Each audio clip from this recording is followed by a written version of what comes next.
네, 이어서 가보겠습니다. 생활지도에서 이제 마지막에 과정이라는 말도 들어가 있는데요. 과정이라는 거는 생활지도가 목표를 향해서 진행되는 지속적인 변화가 어떤 일회성이 아니라는 거죠. 그래서 학생들을 한번 만나서 상담을 해주고 끝 이게 아니라 아니면 학생들 만나서 뭐 어떤 가이드를 해주고 끝이 아니라 그런 일련의 과정들을 계속해서 이어가면서 학생이 올바른 방향으로 나아갈 수 있게끔 지속적으로 도와주고 학생들의 발전을 도모해 주는 것이 교사의 생활 지도의 역할이다 하는 것들을 살펴볼 수가 있겠습니다. 네, 이제 생활 지도의 필요성, 그 생활 지도가 그러면 왜 필요한가에 대해서 살펴보도록 하겠습니다. 첫 번째로는 이 아동 청소년 문제를 들 수 있는데요. 여기서 이제 제일 중요한 두 가지 문제가 나오는데 비행과 정신건강에 대한 문제입니다. 비행은 앞서서 말씀드렸던 것처럼, 그러니까 제가 수업 시간에 여러 번 강조했던 것처럼 사실은 굉장히 그 사회적인 문제이기도 하고 또 이게 단순히 학생 개인의 문제라기보다는 학생과 그 학생 혼자서 이렇게 비행을 저지르기는 어렵거든요. 그래서 그 학생이 잘하는 환경이나 이런 부분들까지도 음, 전부 연관이 되어 있기 때문에 여러분들 그 우리 아이가 달라졌어요 이런 거 보신 적 있으시죠? 거기에 보면은 대부분 문제는 뭔가요? 대부분이 아니라 전부 다죠. 전부 다 문제는 뭐냐면 부모의 문제였던 게 대부분이죠. 너무 폭력적인 아이나 언행이 공격적이고 이런 아이들은 대부분이 아니라 전부 다 부모나 아니면 가족으로부터 학대를 당하거나 언어적인 폭력을 당하거나 하는 경험이 있는 친구들이 그런 문제를 보이는 것을 우리가 확인을 할 수 있었습니다. 그래서 이런 문제들을 어떻게 지도해 줄 수 있을 것인가 하는 부분들이 문제인데요. 그러니까 제가 이전에도 한번 수업 시간에 설명을 드렸던 적이 있는데 그 꽤 몇 년 된 얘기긴 하지만 그 강북구 도봉구 그쪽에서 그러니까 서울이 이렇게 있으면 서울의 이쪽 지역에서 있었던 일입니다. 이쪽 지역에서 있었던 일인데 어떤 일이냐면은 어떤 남학생 3명이 여학생 1명을 강간했어요. 무슨 산에서. 근데 이거를 본 이 3명의 학생의 친구들이 있었어요. 20명 정도인가, 열 몇 명 정도가 이렇게 둘러싸서 이거 본 거예요. 그 강간하는 장면을. 그런데 이 여학생이 그 얼마나 그 힘들었겠습니까? 그 심리적으로도 그렇고 그래서 계속 이 정신적으로 힘들어하다가 결국에는 그 20대가 되고 나서 그 상담 센터를 찾아가요. 여성보호센터에 찾아가가지고 상담을 하는 과정에서 자기가 이런 일을 겪었다라는 것들을 말을 하게 됩니다.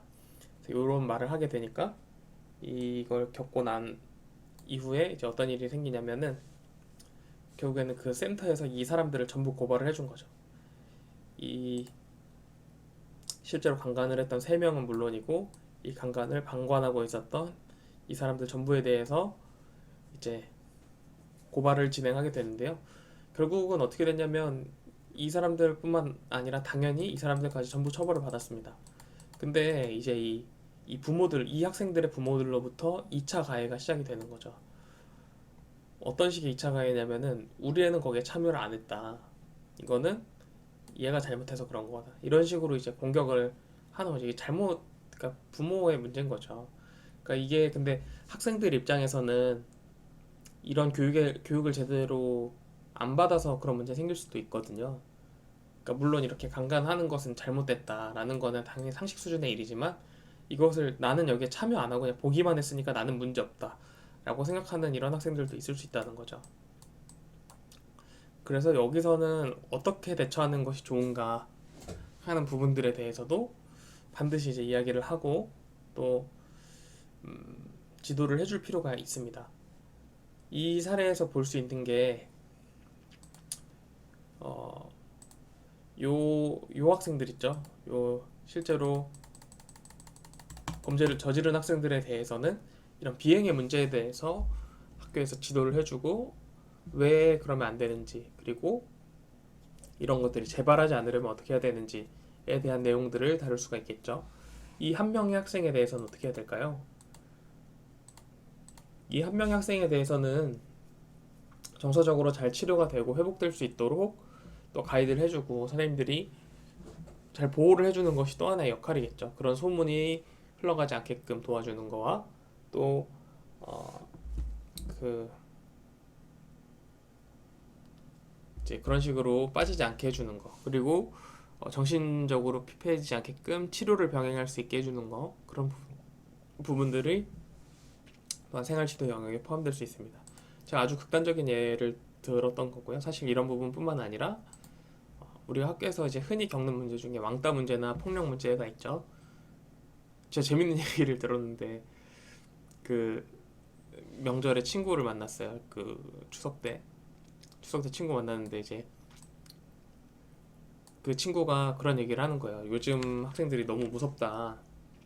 일진들이 너무 무섭고, 근데 그 친구가 키가 195에 몸무게가 한 90kg 나가거든요. 그리고 그 최다니엘처럼 생겼어요. 되게 잘생기고 키도 크고 막 덩치도 좋고 막 이런 친구인데, 만나서 이제 얘기를 하니까 자기는 요즘 일진들이 너무 무섭다는 거예요. 그래서 왜 무섭냐 이랬더니 우리 때는 안 그랬던 것 같은데 일진들이 되게 폭력적이고 옛날보다 훨씬 잔혹한 방법으로 학생들 괴롭히고 못 살게 구는 것 같다, 이렇게 얘기를 해가지고 내 생각엔 옛날에도 잔혹하고 못했던 것 같은데 왜 그렇게 생각하냐 이랬더니 자기네는 자기가 다녔던 학교에는 일진들이 부모님 차 타고 등교를 한다는 거예요. 부모님이 학교까지 태워다 주신대, 일진인데. 그래서 내가 아니 내가 생각하는 거랑 다르네, 이상하네 이러면서 너 학교 어디서 나왔냐 이렇게 물어봤더니 자기 도곡동에서 나왔다는 거예요. 그 타워 팰리스 있는 그 동네. 그래서 그 동네에서는 일진들도 부모님이 학교에 차를 태워다 주는구나 이렇게 생각을 하면서 웃었던 기억이 납니다. 근데 어쨌든 이런 폭력 문제 같은 것들은 학교에서 되게 빈번하게 발생하는데 이 경우에도 마찬가지로 그냥 그런 식의 그런 화해가 통하지 않는다는 거를 알아야 되는 거죠. 예를 들면 여기에 가해 학생이 있어요. 여기에 피해 학생이 있어요. 이 가해 학생하고 피해 학생을 불러가지고 야 네가 얘 때렸어? 이렇게 하면서 뭐 얘를 막 때린다든지, 아니면 야 친구끼리 왜 싸우고 그래, 둘이 화해해, 이렇게 하면은 이제 얘가 앞에서는 선생님 죄송합니다, 미안해, 화해하자 하고 딱 이제 압수를 하고 교실로 돌아가. 그럼 어떻게 되죠? 또 반복되는 거죠. 너 선생님한테 일렀냐? 이러면서 또 때리고. 그럼 이 학생은 점점 그 기댈 곳이 없어지잖아요. 어떻게든 그 고립무원의 감정을 호소하기 위해서 선생님을 찾아갔던 건데 선생님도 결국은 좋은 해결책을 제시해주지 못하고 다시 이제 더 고립된 상황을 만들어 버린 거죠. 그래서 이런 게 이루어지지 않게끔 그 전문가들의 도움과 그런 대처가 필요한 상황이다라는 것들을 말씀을 드릴 수가 있겠습니다. 그래서 이런 그 교사가 자기 힘으로 해결하기 어려운 경우에는 상담사를 만나거나 그 상담사를 연결해 주거나 아니면은 어떤 절차를 밟을 수 있게끔 외부에 의뢰를 하는 것까지가 생활 지도의 일환이다 하는 것들을 말씀을 드릴 수가 있겠죠. 네, 다음으로는 발달상의 필요성입니다. 요거는 이제 앞서서 여러 번 설명을 했는데 학생들이 인격을 형성해가고 자아 정체감을 형성해가는 그 과정에서 생활 지도가 필요하다는 거죠. 예를 들어서 이 학생이 좋아하지 않는데 부모님의 기대 때문에, 부모님의 어떤 요구 때문에 안 해도 될 걸 해야 하거나, 아니면은 본인의 진로와 본인이 원하는 진로가 전혀 아닌 것을 진로로 가지고 공부를 하거나 하지 않게끔 지도를 해주는 것도 그 교사 역할이라고 할 수가 있겠습니다. 그래서 이런 부분들을 조금 케어하는 것들이 필요하다, 이런 의견들도 있고요. 그리고 이 사회가 되게 빠른 속도로 변화한다는 것을 알아야 하는 거죠. 가령 그 제가 교생을 2010년도에 나갔었는데요. 2010년도에 이제 교생 나가가지고 중학교 1학년 반을 맡아서 이제 그거를 하는데, 중학교 1학년 학생 만나서 이렇게 이야기를 했어요. 저희 반 학생 만나가지고 이렇게 얘기를 하면서 너는 커서 뭐가 되고 싶니? 이렇게 물어봤어요. 그때 그 친구 뭐라 대답했을까요? 공무원이요. 그 대답하는 거예요. 그래서 너무 충격적이었죠, 저는 당시에. 그래서 아니 왜 공무원이 되고 싶어? 이렇게 물어봤더니 안정적이잖아요, 이렇게 대답을 하는 거예요. 근데 과연 그 친구가 그러니까 공무원도 분위기가 다양하고 사실 공무원을 하고 싶다는 거는 그 동기나 어떤 그 마음에 있어서 뭐 공익을 위해 봉사하고 나라를 위해 일하고 혹은 그 공무원들도 그냥 단순히 그런 업무 단순히 그냥 그 직장이 안정적이라는 측면에서 그거를 받아들일 게 아니라 어떤 사회에 기여하는 측면이 있다 이런 부분들을 가지고 그 일을 해야지 거기서 이제 만족감을 느끼는 건데 그런 식의 접근이 아니라 그냥 안정적이기 때문에 공무원이 하고 싶다라고 이야기하는 거는 사실은 중간에 그 교육이 잘못돼 있음을 확인을 할 수가 있죠. 이 학생이 중학교 1학년인 이 학생이 과연 이제 그렇게 이야기하는 게 옳을까요? 뭐 옳고 그름을 따질 수 없겠지만 이 학생이 직접 본인이 판단하고 생각해서 그런 결정을 내리게 됐을까요? 그렇지 않다고 봅니다. 저는 오히려 이것이 사회와 또 주변 부모님이나 학생들 아니면 선생님들이 그런 가치관들을 부여하면서 직업은 안정적인 게 최고야 이런 것들을 이야기를 하면서 학생들로 하여금 그런 제대로 된 꿈을 꾸기 어렵게 만든 것이 아닌가 하는 생각을 하게 되죠. 대표적으로 뭐 그런 거죠. 너무 그 옛날에는 게임 막 맨날 게임만 하고 그러면은 막 욕했잖아요. 저거 밥이나 먹고 살까 이렇게 했지만 뭐 페이커 이런 사람들 연봉이 막 수십억 수백억에 달한다고 하죠. 그런 사람들도 있고 뭐 뿐만 아니라 맨날 뭐 말만 막 그 여러분 그 이화정 그 선생님 아세요? 이렇게 얼마나 맛있게요? 하는 그 여자분 있으시잖아요. 요리 연구가 그 선생님네 집이 이제 되게 부잣집으로 제가 알고 있거든요. 재벌가의 딸로 알고 있는데 그분 아버지께서 그러니까 연세가 이제 많으시잖아요. 그 선생님이. 그러니까 아버지는 더 오래된 분이시겠죠. 근데 아버지가 그러셨다는 거예요. 저거는 처먹고 짓거리는 것밖에 할 줄 모른다. 이렇게 말씀하셨다는 거예요.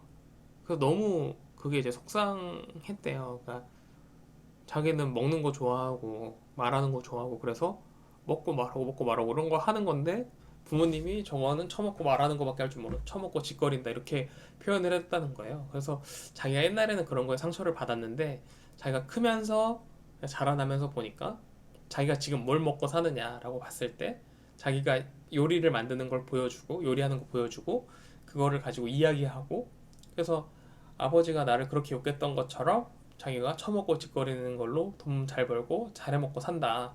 이렇게 이제 나와서 이야기하시는 걸 들은 적이 있습니다.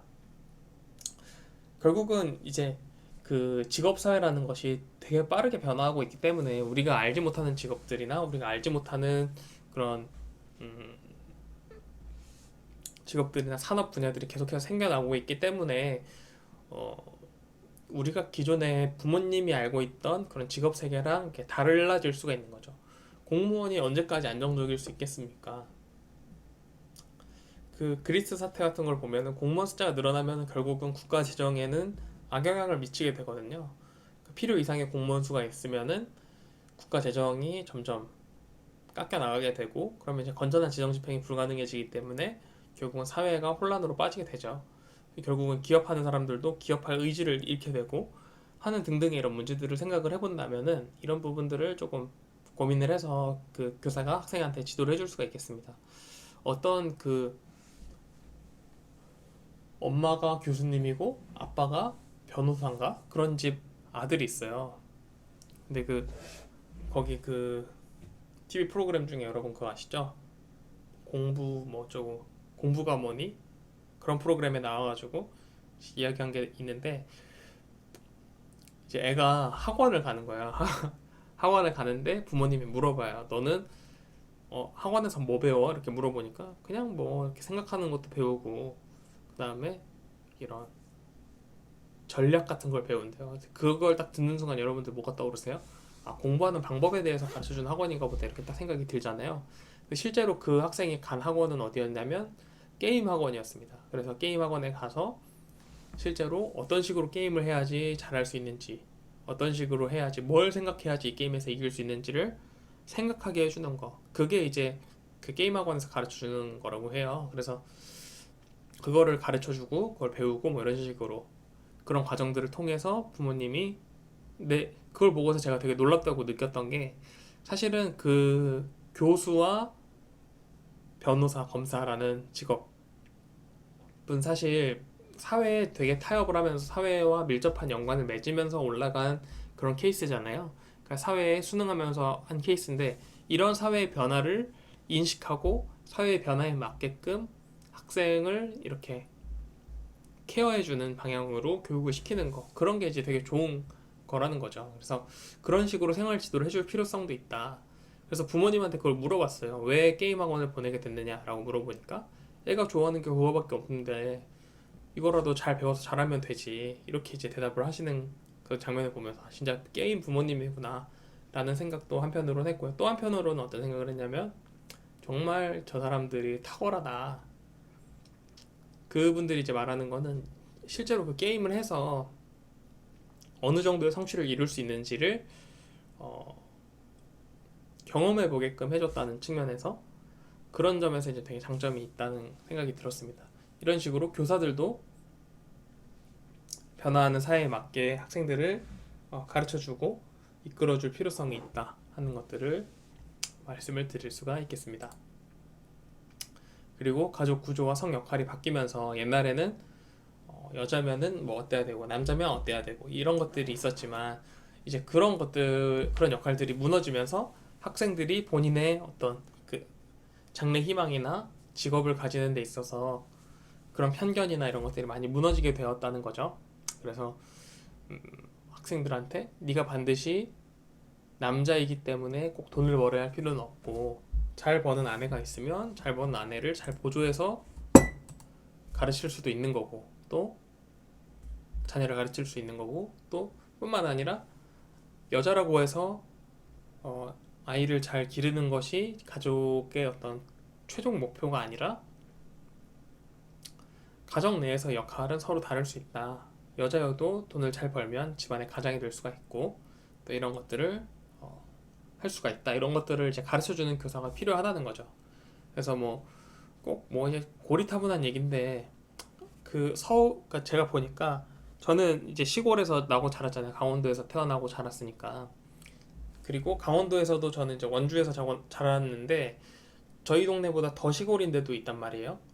그런데 이제 가서 어른들하고 얘기를 해보면은 훨씬 이 속도가 느려요. 그래서 여자가 무슨 뭐를 하냐 이런 말도 많이 하시고 근데 그런 것들을 사실은 교사들이 깨줘야 된다는 거죠. 학생들을 통해서. 그래서 그런 것들도 전부 생활지도의 필요성에 포함이 된다고 볼 수가 있겠습니다. 그럼 생활지도는 어떻게 하느냐라고 했을 때 교육지도와 직업지도 그리고 인성지도, 사회성지도, 건강지도, 여가지도 등의 측면을 볼 수 있는데요. 학교를 선택하거나 어떤 진로를 선택할지에 대해서 또 여러분들이 학교 다니면서 이런 것들을 많이 해보셨죠. 예를 들면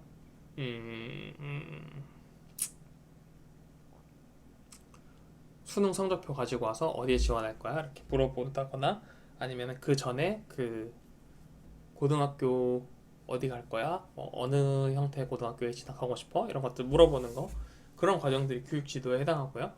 직업 지도는 너는 미래에 뭘 하고 싶으니까 이쪽으로 대학을 가서 이런 코스도 있으니까 한번 알아봐라 하는 식으로 지도를 해줄 수도 있겠죠. 또 인성 지도는 정서적 지도의 측면으로서 이 학생이 어떤 식의 정서를 가지고 있는지 그리고 너무 지금 이 분노가 많은데 이런 것들을 잘 컨트롤할 수 있는 그런 부분들을 이제 같이 교육을 해야 된다는 거죠. 그래서 학생들이 잘 인성적으로도 잘 성장할 수 있고 사회적으로도 잘 성장할 수 있게끔 도와주는 거 그런 부분들이 필요하다는 거죠. 그리고 이 제가 이제 관심 있게 보는 부분은 이 건강 지도하고 여가 지도 부분인데요. 여러분들 이제 초등학교 같은 데 가보면 교사들이 밥 먹을 때 학생들이 밥 남기는 거 가지고 막 남기면 안 된다고 하고 막 혼내고 이러잖아요. 그런 것들이 사실은 이 영양 지도의 측면 안에 있는 겁니다. 그래서 영양분을 골고루 섭취하고 또 잘 자라날 수 있게끔 도와주는 거 그런 것들이 건강 지도에 어떤 들어간다고 볼 수 있겠죠. 그리고 단순히 잘 먹는 것뿐만 아니라 운동도 계속 해야 되고 체력도 더 길러야 되고 이런 부분들도 있고요. 또 그 왜 손발톱 검사하거나 머리 감았는지 검사하고 막 그런 부분들도 있잖아요. 그래서 그렇게 할 수 있게끔 도와야 된다. 그래서 옛날에는 막 손톱 안 깎으면 혼나고 그랬거든요. 맞고 이렇게 손 내밀어 이렇게 해가지고 손을 딱 이렇게 내밀어요. 손톱을 딱 보여줘서 손톱이 길어, 손톱이 관리가 안 돼 있어. 그러면 이제 선생님이 앞으로 나오라고 해가지고 때리는 거죠. 그리고 그 자리에서 손톱 깎게 하고 그런 것들도 있었고요. 그 다음에 이제 여가 지도 부분이 있는데 우리가 학생들의 여가는 대부분 게임이잖아요. 그래서 이런 게임 그 게임 같은 것들에 너무 중독되지 않게끔 이끌어주는 역할을 하는 것이 또 이 교사가 생활 지도를 해야 되는 측면 중에 하나다라는 것들을 말씀을 드릴 수가 있겠죠.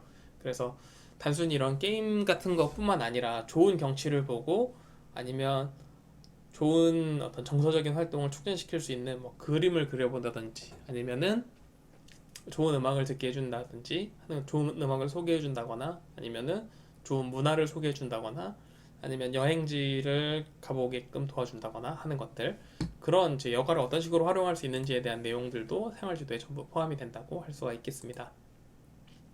그럼 이 생활지도를 어떻게 하느냐 라고 했을 때 먼저 학생 이해 활동을 해야 되는데요. 학생을 어떤 식으로 이해할 수 있을까요?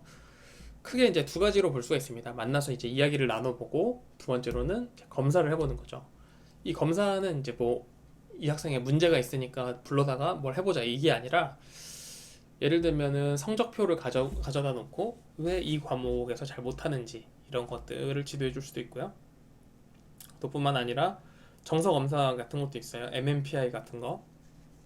그래서 그런 걸 통해서 이 학생이 지금 정서적으로 어떤 부분이 잘 발달이 안 돼 있고 어떤 부분들의 개선이 필요한지 이런 것들을 이야기를 해줄 수가 있습니다. 그래서 그런 부분들을 잘 이렇게 하게끔 도와주는 것도 방법이죠. 그래서 여러 가지 그 표준화된 검사들이 있어요. 그래서 그 검사들 통해서 학생들이 직접 그 검사지를 풀어보고 거기서 나타나는 문제점을 바탕으로 지도를 해주는.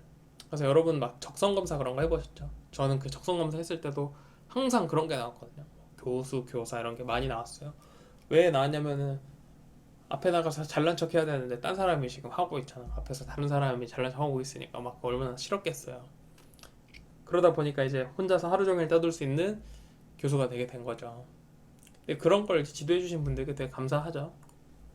다음으로는 이제 이 방법의 차원에서 또 그러면 이거를 어떤 식으로 학생들을 올바른 길로 나아가게끔 도와줄 수 있을 것인가 하는 부분인데요.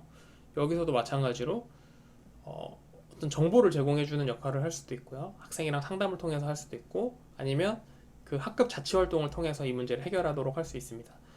우리가 이제 계속 이 진로나 정서 뭐 이런 교사와 학생의 1대1 관계만을 가지고 주로 계속 이야기를 했는데 학급 안에 어떤 문제가 발생하는 경우가 있어요. 예를 들면은 뭐 특정 지역에 계속 쓰레기가 쌓이는 문제라든지 아니면 특정 지역에 뭐, 뭐 자리 배치를 어떻게 하는지 그런 문제들에 대해서 불만이 있는 학생들이 있을 수가 있잖아요. 그 다대 다의 문제 발생하는 경우에는 학급 자치회를 결성해서 그 왜 학급 회장 뭐 이런 거 뽑잖아요. 그럼 그 회장 부회장이 뽑아가지고 그 학급 회의를 진행하게 하고 학급 회의가 진행되면은 그거를 통해서 이 학급 회의를 통해서 어, 올바른 이제 개선책이 나오게끔 잘 이루어지게끔 도와주는 어떤 선생님의 역할 중에 하나라는 것을 우리가 알 수 있겠습니다. 네, 여러분 오늘 강의는 여기까지고요. 오늘 생활 지도에 대해서 알아봤는데 학생들이 어떤 식으로 생활 지도를 받아야 되는지 그리고 그거를 준비하는 교사들의 자세는 어떠해야 하는지에 대해서 여러 가지 이야기들 나눠봤습니다. 여러분 긴 시간 강의 들어주셔서 감사하고요. 강의를 늦게 업로드하게 되어서 송구스럽다는 점 다시 한번 말씀을 드립니다. 여러분 감사합니다. 행복하세요. 아프지 마시고요.